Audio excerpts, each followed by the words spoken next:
Hey guys, Daniel Johnson coming at you with a new harmonica video for the week. As I've mentioned in some prior videos, I've been working on improving my audio setup here at the house, and I finally got a hold of a pretty good audio interface. So hopefully you should notice that the audio for this video should be drastically improved. Now I'm no expert, I'm way new at all this stuff, so please bear with me, but it should be better than what it's been in the past. That being said, I'm doing something today that I am really excited about. I'm going to do a rig rundown and go through my whole pedal board and just talk about all the pedals, how I use them, how they work together, why I picked them. I'm just going to have fun with it and talk about some cool pedals. So I hope you enjoy it, and I'll talk at you soon.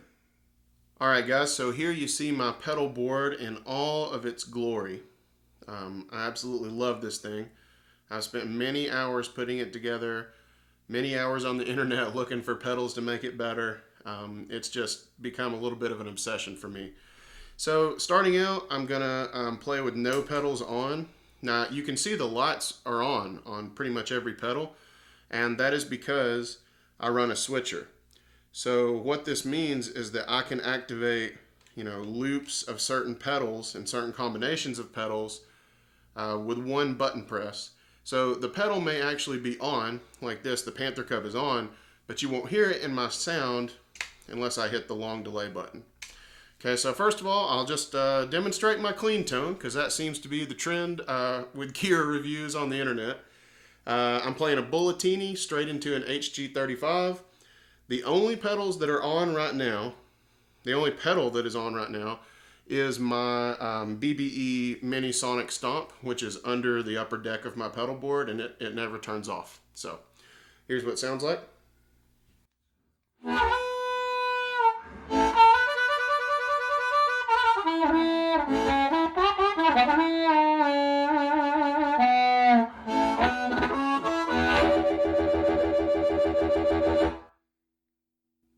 So I really like that sound. I love the sound of this mic into that amp. But I almost always, actually I say almost, I do always have the Harp Reverb on. Now the Harp Reverb, just like the BBE, is under this upper deck here, right here. And I put my pedals that I just set and forget under there because I never change them. So that's pretty much how I always have the Harp Reverb set. Here's what it sounds like.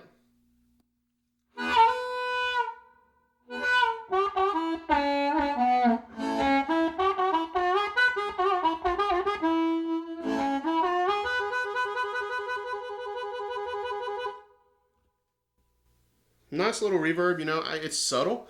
You can turn it up all the way and it's still not like washy and gonna make everything muddy like some guitar reverbs can. Now I really like that pedal. The other thing that I almost always have on is some sort of delay. It's like 90% of the time I have at least the short delay on. So for the short delay, I'm using this MXR carbon copy, and I have it dialed in to pretty much just be a slapback, which means just a quick delay, right after what I play. So here's what that sounds like.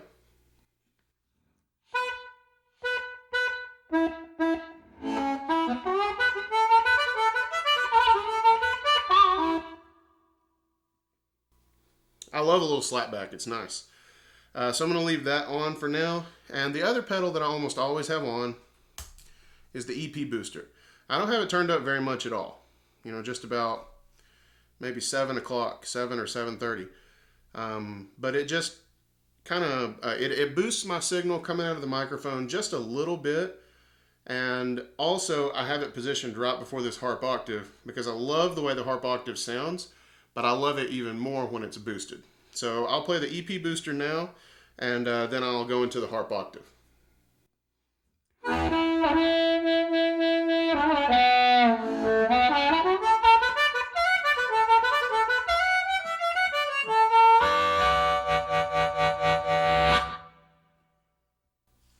All right, so now I'm going to add that Harp Octave.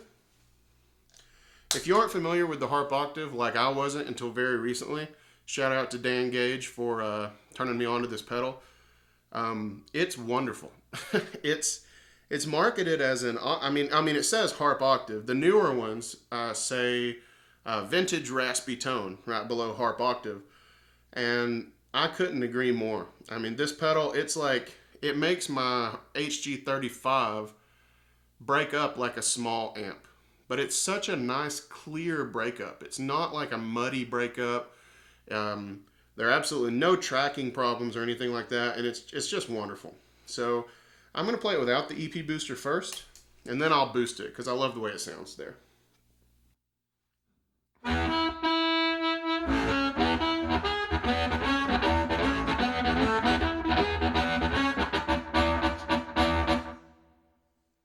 here it is boosted.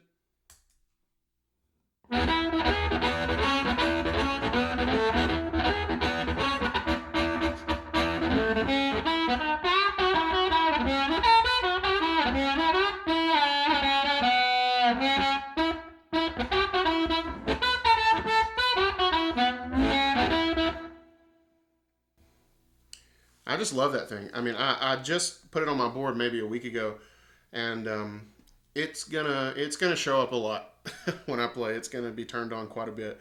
I'm gonna turn it back off for now. And I mentioned the switcher just a little bit. Kind of told you what it does. This is the Gig Rig Quartermaster switcher. If you're familiar with a YouTube channel called That Pedal Show, which is like my favorite form of entertainment in the world. Dan Steinhardt, who's half of the That Pedal Show duo, runs a company called the Gig Rig, and he makes these switchers, and he makes a lot of other really amazing things. But I absolutely love this thing. So not only can it turn on pedals or groups of pedals with one button press once you have them wired into the loop, but what it also does is instead of running through EP, Harp Octave, POG, Lex, everything in order, and making my signal chain super, super long, and therefore, no matter if the pedals are true bypass or buffered or what, you are going to get some tone suck from that long of a pedal chain. Switchers literally take those pedals that are not activated out of your signal chain. So essentially shortening your signal chain and preserving the quality of your signal. So that's another reason that I really love them. So going into the switcher, the first loop is my organ sound. Okay, I got two pedals wired into this loop.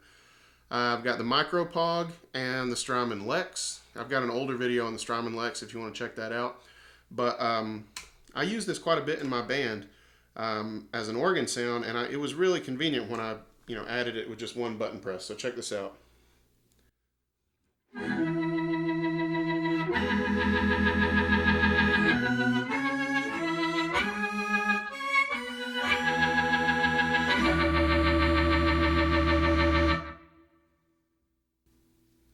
I love that sound.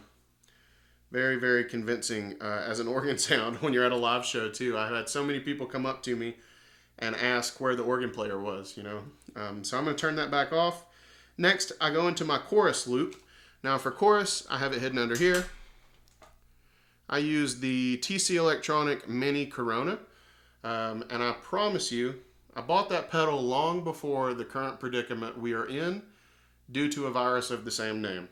But I have made that joke quite a bit since this started. So I have it dialed in pretty subtly. It sounds like this.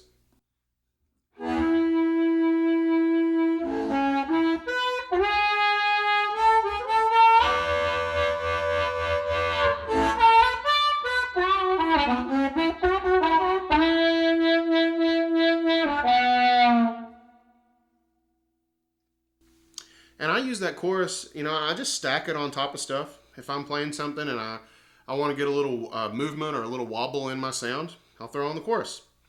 So coming out of the chorus, I go into my long delay loop. You've already been hearing the short delay from the carbon copy.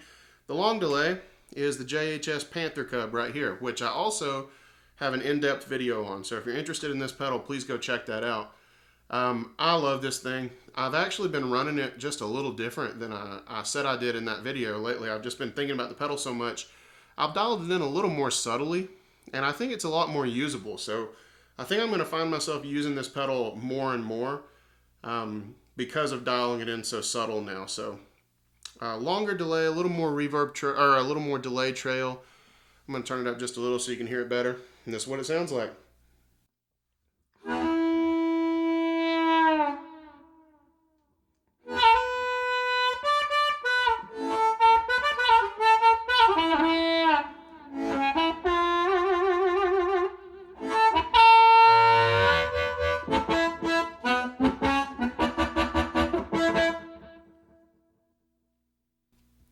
And over on the left-hand side here, I have my MXR tap tempo switch. As you can see, the tempo light on the Panther Cub, it will change due to what I put on the MXR switch, so I can sync that to the song that I'm playing. Pretty helpful. And I've been using this pedal a lot with the Harp Octave, so I'm going to click that back on.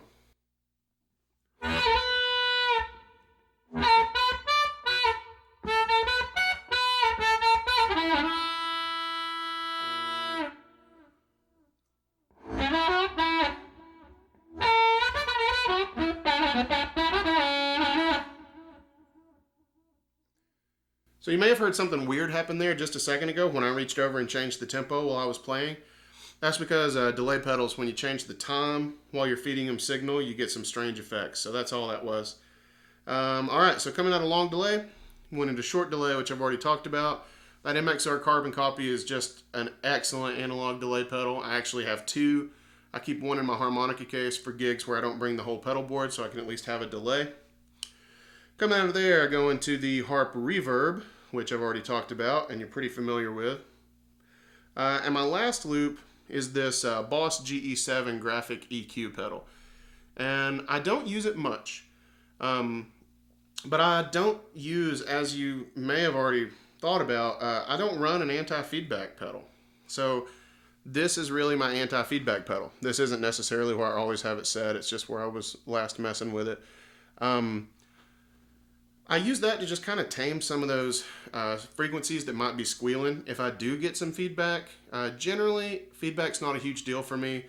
I almost always mic my amp, and the folks I play with are pretty good at managing volume, so it's generally not an issue. But it's good to have, you know, just in case. A lot of guitar players use this pedal as just a general tone shaper, and if you had a microphone that you really didn't like the sound of, this pedal might be useful to you to kind of mold that sound into more of a tone that you like. But I love the Bulletini, so I almost always keep that thing off. Okay, so coming out of the EQ, out of the switcher, I'm running into a Wampler DB Plus, which is the second boost on my board. The EP booster is, to my ear, it adds a little more bottom end, and the Wampler is a little bit more of a full frequency boost. Actually, the EP booster can do both. There's an internal dip switch, and I think I do have it set on the bass setting.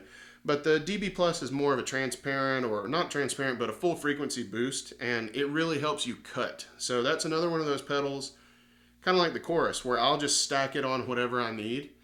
If I'm playing a solo and I'm not quite cutting through the mix, I'll click that on, and it almost always fixes the problem.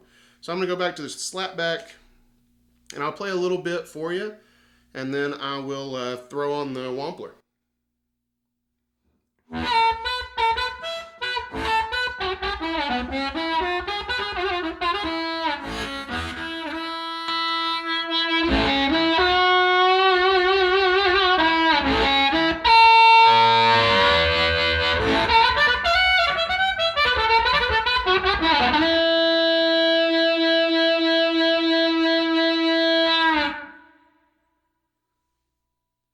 So pretty powerful sound when you click that thing on.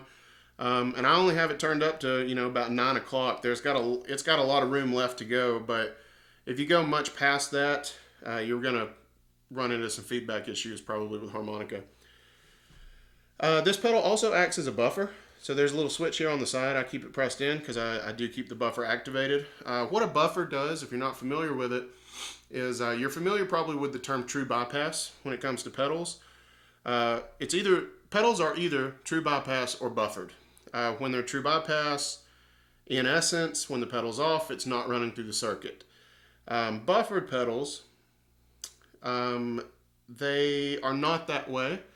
However, it's not necessarily a bad thing. In fact, I'm kind of the opinion that you need a combination of true bypass and buffered pedals.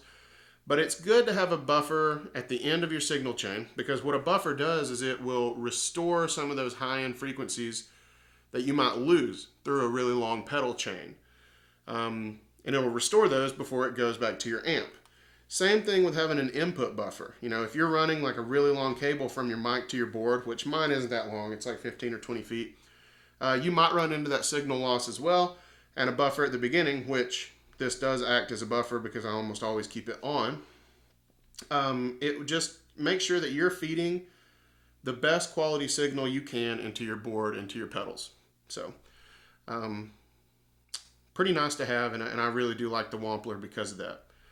And then, you know, as I've mentioned before, coming out of that, the only thing left, is it's kind of hard to see actually, you may see it better if I lower that, is the BBE Mini Sonic Stomp. And I have that thing on all the time. It just, it kind of helps clear things up and keeps things from getting muddy. For a long time, I didn't really understand why it did that. It just kind of seemed like some crazy voodoo magic.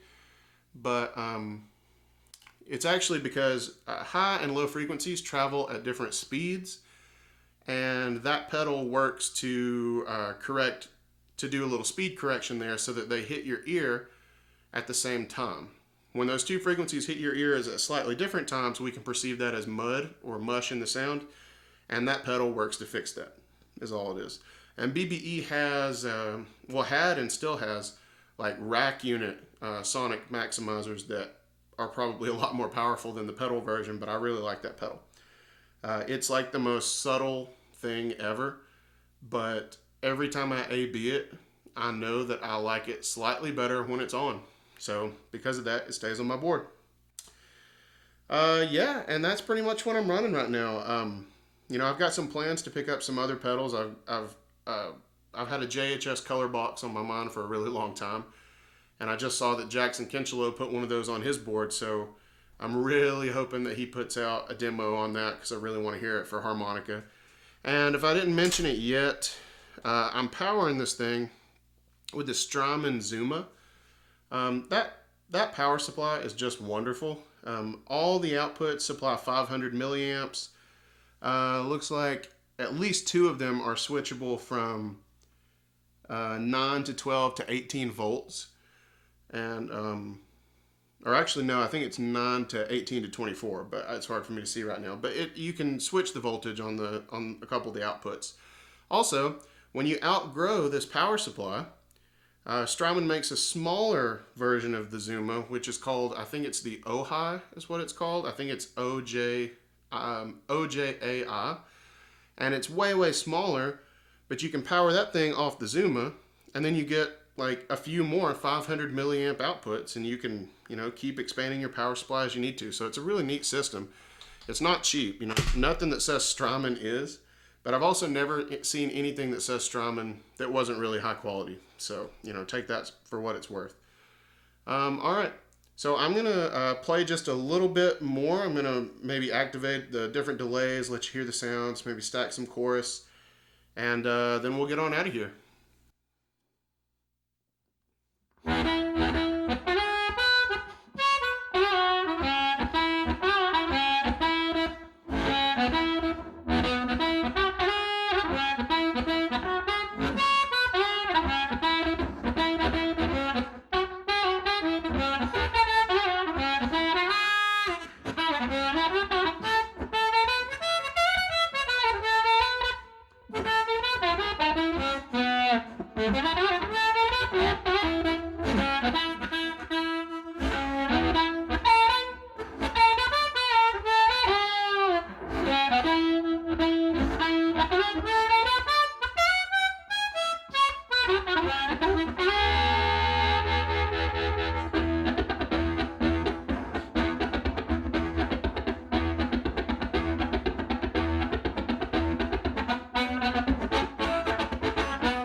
Well guys, I really hope you enjoyed that rundown of my current harmonica rig. I had a lot of fun making this video for you guys, and if you can't tell, I'm a pretty big nerd for this stuff. So drop me a comment down below if there's any gear I should check out that maybe I don't know about. I'm always looking for cool new toys to add to the board. And I'm also over on Facebook on all the harmonica groups, so hit me up there and we can continue the conversation. And as always, I would greatly appreciate it if you liked, shared, and subscribed here for more nerdy harmonica content like this. Have a good one.